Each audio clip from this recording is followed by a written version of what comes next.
Hey Californians, if you have ever thought about building an ADU or a junior ADU, then you need to pay close attention because the rules just got even more investor friendly in the state of California.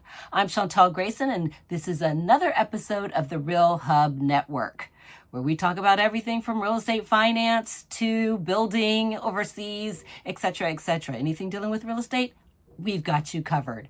Now, today, I want to talk about what is going on in the state of California. As you know, we have an unsheltered population issue.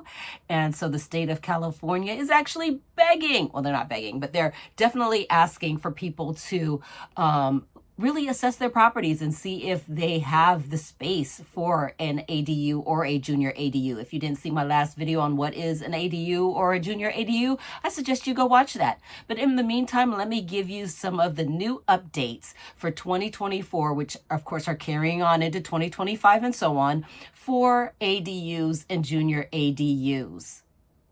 Okay, so I'm just going to jump right into it because I'm super excited about what is going on in the state of California regarding junior ADUs and ADUs. A junior ADU is under 500 feet, and an ADU, accessory dwelling unit, is anywhere between 500 to 1,200 square feet. So here are some of the new rules that are applicable after 2024 and so on. No more owner occupancy rule. That's right. You no longer have to live in the property, because before they would say that if you build an ADU, the owner has to live in the main property, right? And so that rule on most ADUs is now out the window. Number 2, faster approvals. Cities must approve or deny your ADU, junior ADU application within 60 days. That's right. No more dragging their feet because, like I said, sometimes cities would take 6 months, a year, 2 years to let you know whether they approve or deny your application. But as you know, California, we have a huge unsheltered population. And so I think cities are now warming up to the idea that people are creating these additional dwelling units. Number 3, no impact fees for smaller ADUs. That's right. If your ADU is 750 square feet or less, you could avoid some of the city fees in some cases. Cha-ching, cha-ching, cha-ching. You know, permits can cost. So if you get any breaks in your permit fees, that's awesome. Number 4, multiple units can now add ADUs. That's right. If you are in a duplex or more, you can now add an additional unit. That's major because before, a lot of people that were living in some of these investment properties that were more than one unit, more than a single family residence, they were not able to build these accessory dwelling units. So that is another good one. Now let's talk about some of the differences in 2024 pertaining to just junior ADUs. Okay, so for junior ADUs, the rules got even simpler, if you can imagine that. So for a junior ADU, you now can share a bathroom in the main house. You no longer have to have its own private bathroom. So that's major. Number 2, it only requires a kitchenette. Remember, we talked about whether you need a full kitchen or a kitchenette and how some states were going back and forth on what you need. So a kitchenette includes a sink, a microwave, a mini refrigerator. That equals enough to qualify as a kitchenette. And number 3, this one's a little bit more, but it makes sense if you think about it. The owner must still be on site.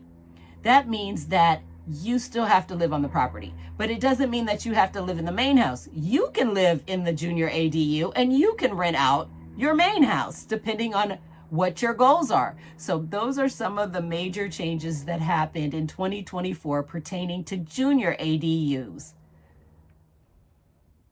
Cities. So I know I just went over some of those new rules for 2024 for ADUs and junior ADUs to make our lives a lot simpler when it comes to building one of those ADUs or junior ADUs. But there are still some cities that, for whatever reason, they do not like ADUs. Some of the things that some of these cities are doing is they will have excessive setback rules. Well, you might be thinking, well, what is a setback? A setback is a certain amount of distance between your property line line. So in your backyard, you have a property line. On the side of your home, you have property line. And then you may even have an easement, like you may have a telephone pole or an electric pole in your backyard. Some of these cities are saying that you have to be a certain distance, and that distance is excessive to where it eats up most of your backyard or your side space, so you don't have enough room to build an ADU or a junior ADU. So that is one of the things that some cities are doing. Another thing that cities are doing is they are denying permits. And they don't actually give you a reason why they're denying your permit. They're just denying your permit.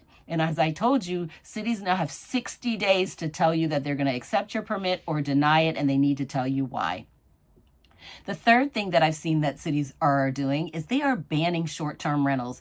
A lot of cities do not believe that ADUs is helping with the unsheltered population, and we have a major unsheltered population in California, but I don't think that banning ADUs is the right thing.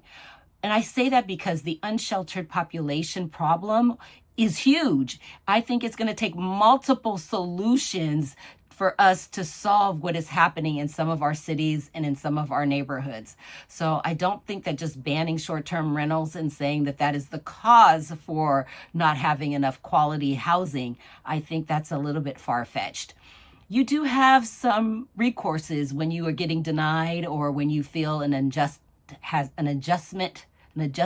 No, that's not the correct word. If you do feel like you have been unjustly denied for a permit, and you can go to your state. Your state of California can strongly suggest that the city reevaluate their decision because the state law says that you are able to build a junior ADU or an ADU unit. So that is one of the recourses that you have. The best thing you can do is basically get educated on what your city allows. I'm not a real estate attorney, but I have been in real estate as a mortgage broker and a real estate broker for the past 20 years. And I always suggest that people go to your city planning and development and ask them, hey, I live at this address and I'm interested in doing this. What are the city guidelines for that? Because they all have them now. So my best advice to you is, by all means, start with your city. And then once your city gives you the green light of the parameters, then you could start figuring out what you want to build, how much it's going to cost. And we're going to do a video on the budget for an additional dwelling unit so you know approximately how much they cost in the state of California. So I'm Chantal Grayson. Thank you for watching the Real Hub Network, where we talk about everything from real estate finance, buying and selling, investing, and development. I just finished developing my first 2 properties overseas, and I cannot wait to share with you my experience doing that because it was truly an experience. So if you enjoyed this video, please don't forget to like, share, and subscribe, and I will see you in the next one. Thank you.